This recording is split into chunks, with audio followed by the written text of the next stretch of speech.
Hola, amigas y amigos. Ahora vamos a revisar los acontecimientos políticos más importantes del país. A veces, un resultado electoral deja más preguntas que certezas. Y eso es justamente lo que muchos observadores vieron tras las elecciones del fin de semana, una jornada marcada por una participación muy alta y por un escenario político que parece entrar en una nueva etapa. Con un padrón de 15.779.102 personas y una asistencia cercana al 85%, más de 13 millones y medio de votantes acudieron a las urnas. Esta cifra supera ampliamente los alrededor de 8,2 millones que participaron en la segunda vuelta de 2021, y solo se acerca a la movilización registrada en el plebiscito de salida de 2023, aunque con características distintas. La inscripción automática y el voto obligatorio han transformado de manera profunda el funcionamiento de la democracia chilena. Hoy, el desafío es entender cómo este nuevo padrón modifica el mapa político y qué implicancias tendrá para los próximos años. En términos generales, la jornada fue descrita por analistas como ordenada y participativa. Pero los resultados generaron repercusiones inmediatas. Para el sector progresista, la votación de Yanete Jara, que no alcanzó el 30%, fue considerada una señal difícil, sobre todo porque los candidatos de derecha, en conjunto, superaron el 50%. Aún así, esta lectura inicial no abarca la complejidad completa del panorama legislativo. Pese a su buena votación presidencial, la derecha no obtuvo mayoría absoluta en ninguna de las dos cámaras y quedó lejos de los 4/7 necesarios para impulsar reformas de mayor calado. A esto se suma la fragmentación del sistema político, ahora con un partido de la gente renovado y con una bancada significativa, un grupo cuya procedencia electoral se vincula, según distintos estudios, a sectores de clase media que expresan descontento con las élites. Una de las interrogantes más comentadas ha sido la brecha entre el desempeño presidencial de la derecha, cerca de 6,5 millones de votos, y su votación parlamentaria, en torno a 4,7 millones. Casi 2 millones de personas optaron por candidatos presidenciales de ese sector, pero no apoyaron a sus listas legislativas. Además, mientras los votos nulos o blancos en la presidencial fueron menos del 4%, en el ámbito parlamentario alcanzaron el 20%. Diversas interpretaciones sugieren que parte de estos electores podrían redefinir su preferencia en una eventual segunda vuelta. Otro punto subrayado por encuestas como la de Atlas Intel es el comportamiento del voto por edades. Casi 1 de cada 3 votantes entre 18 y 34 años apoyó a José Antonio Kast. En contraste, si la elección hubiera dependido solo de personas mayores de 60 años, Yanete Jara habría liderado la carrera en primera vuelta. Esto ha reabierto un debate que está ocurriendo no solo en Chile, sino también en otros países, porque sectores de izquierda y centroizquierda han perdido respaldo entre jóvenes y grupos populares. Algunas interpretaciones indican que discursos críticos de la corrección política, del feminismo o del multiculturalismo han logrado conectar con parte del electorado que expresa malestar con la situación actual y que busca cambios profundos. Ese era, tradicionalmente, un espacio donde el progresismo concentraba apoyo, especialmente por su énfasis en la justicia social y la reducción de desigualdades. Para quienes analizan estos procesos, la cuestión no se resolverá con propuestas simples. Señalan que la discusión se ha desplazado al plano de las ideas, y que el progresismo podría fortalecerse recuperando sus temas históricos, la lucha contra las injusticias y la promoción del bien común, integrándolos con agendas más recientes, como el feminismo y la protección del medio ambiente, sin dejar de lado el respeto a la libertad individual y a la iniciativa privada.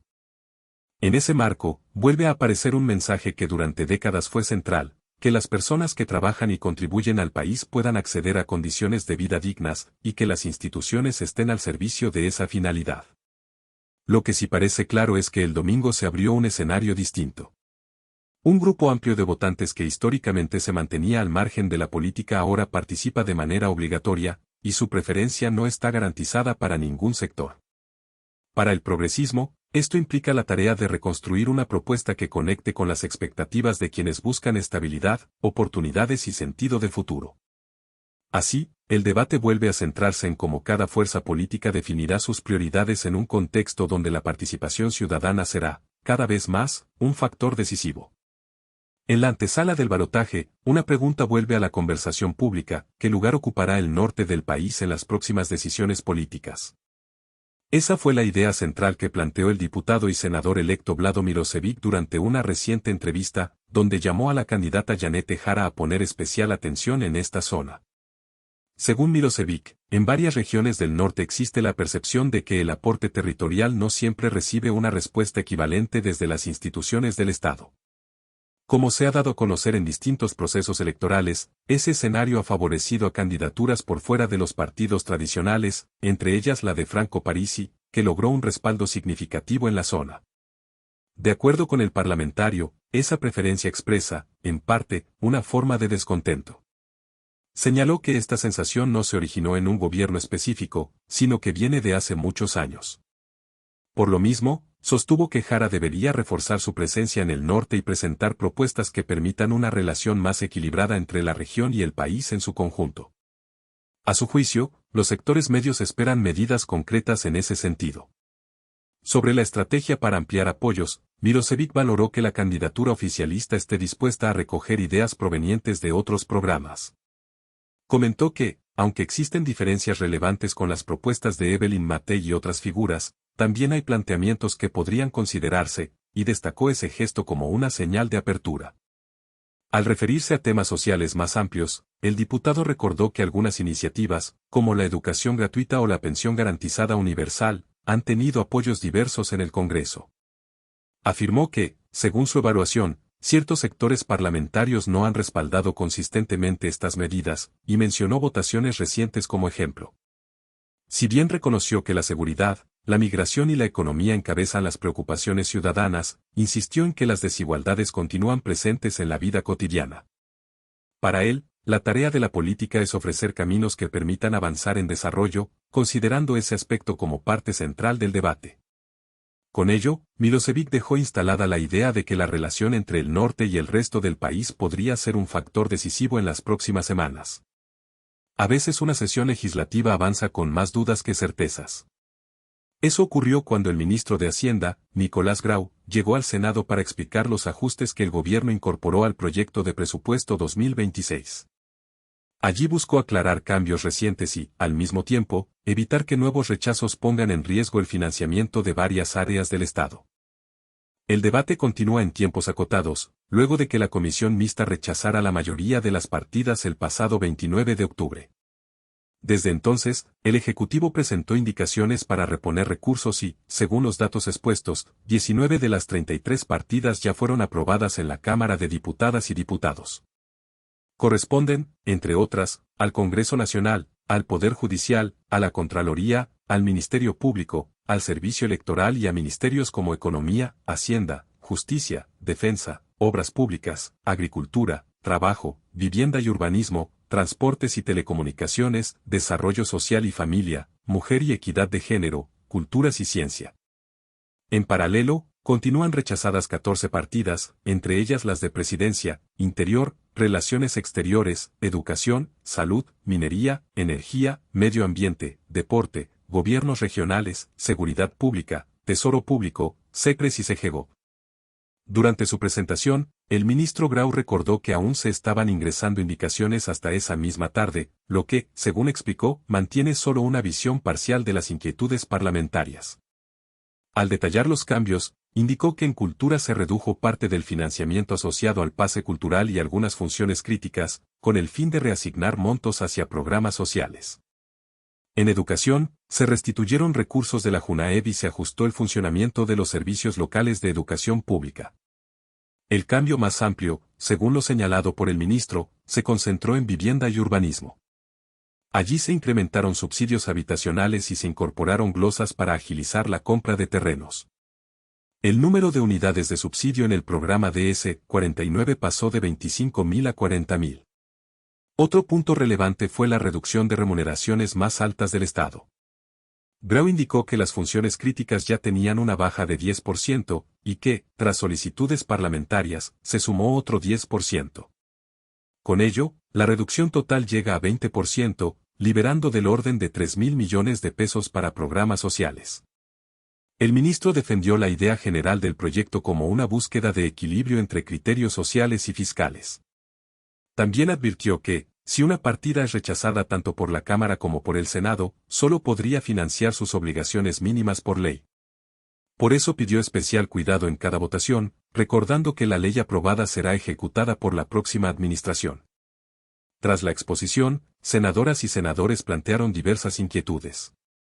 El senador Iván Flores señaló que el proceso ha estado marcado por desacuerdos y poca coordinación, y que esto obliga a revisar con atención áreas como seguridad, salud y el financiamiento regional. Sobre seguridad, mencionó que los recursos se mantienen sin crecimiento y que existe un recorte de 30% en el programa contra el crimen organizado. En salud, expresó preocupación por el congelamiento del per cápita para los años 2024, 2025 y 2026, en un contexto de aumento de la deuda hospitalaria. El senador Carlos Kuschel también intervino, señalando la falta de datos actualizados, como los resultados del censo y de la encuesta CASEN. Comentó que en su región el desempleo aumentó al doble, lo que, según su interpretación, podría estar reflejando un alza en la pobreza. Agregó que observa más campamentos y que esto podría vincularse a una menor productividad y a un rendimiento limitado de la inversión pública. También se refirió al crecimiento del gasto fiscal y de la deuda, indicando que solo los intereses bordean los 4.400 millones de pesos, y que, al considerar deuda flotante, la cifra total asciende a 7.000 millones. Así avanza un debate que todavía tiene varios puntos abiertos y que deberá resolverse en los próximos días, antes de que el país cuente con su presupuesto para el próximo año. Amigas y amigos, antes de continuar, por favor apoyen el video con un me gusta. Y ahora, vamos con la siguiente noticia.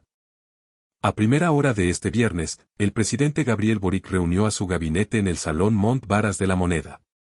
El encuentro abrió con una reflexión que llamó la atención. Quedan 3 meses y medio de su mandato y, en paralelo, avanza la discusión del presupuesto en el Senado. ¿Cómo se proyectan las decisiones actuales hacia el próximo gobierno? El propio presidente lo señaló como un ejercicio de continuidad en las políticas de Estado, recordando que su administración también inició con un presupuesto elaborado previamente. Para ilustrar esa idea, mencionó la obra del puente sobre el canal de Chacao, en Chiloé, como ejemplo de proyectos que requieren largos periodos de ejecución. En el plano internacional, adelantó actividades para las próximas semanas, su participación en la COP30 en Brasil, la asistencia al cambio de mando en Bolivia y la invitación formal al presidente boliviano para visitar Chile en enero. Sumó además la presencia de Chile en la reciente reunión de APEC en Corea, donde se discutió la posibilidad de instalar en el país una sede del Korean Institute of Science and Technology. También se refirió al proceso electoral presidencial y parlamentario desarrollado en el país, destacando lo que describió como la solidez institucional observada en esa jornada. Según sus palabras, la democracia chilena es un patrimonio que debe protegerse. En ese mismo tono, expresó que su administración continuará trabajando hasta el mediodía del 11 de marzo, con el objetivo, dijo, de avanzar en los compromisos programáticos y en iniciativas orientadas a mejorar la calidad de vida de la población. Dentro de la agenda legislativa, enumeró proyectos que el Ejecutivo busca impulsar en esta última etapa: el financiamiento de la educación superior, la Sala Cuna Universal, Chile Cuida y el Sistema Nacional de Cuidados, la Agencia de Financiamiento del Desarrollo y la Ley de Seguridad Municipal. En medio de ese listado, dio un reconocimiento al ministro de Vivienda y Urbanismo, Carlos Montes. Según explicó, el avance del plan de emergencia habitacional se acerca a las metas fijadas. Comentó que este progreso se ha dado pese a las dificultades que ha enfrentado el sector de la construcción para reactivarse. Para ilustrar el impacto de estas políticas, relató el encuentro con un niño de La Serena que visitó La Moneda y que le agradeció porque su familia había recibido una vivienda en Peñuelas. Boric precisó que se trata de un logro de la institucionalidad del Estado y del trabajo conjunto de los distintos equipos involucrados. La labor del ministro Montes ha estado acompañada de observaciones desde distintos sectores políticos, debido a investigaciones en curso sobre la ejecución de convenios a través de fundaciones y al avance en la reconstrucción de viviendas tras el megaincendio registrado en la región de Valparaíso en 2024. Algunas de estas críticas también han surgido desde figuras del oficialismo, que han expresado preocupación por modificaciones presupuestarias asociadas a subsidios habitacionales. Hacia el final del consejo, el presidente mencionó el trabajo que desarrollan otras carteras, entre ellas Seguridad, Trabajo, Agricultura, Hacienda, la Secretaría General de la Presidencia y Medio Ambiente. A todos les pidió mantener, según dijo, un sentido de urgencia y una mirada enfocada en las necesidades del país. Así cerró una jornada que buscó marcar rumbo en el tramo final del actual gobierno. Suscríbete al canal, dale me gusta y comparte este vídeo. No dudes en dejar tus comentarios. Gracias por ver y hasta la próxima.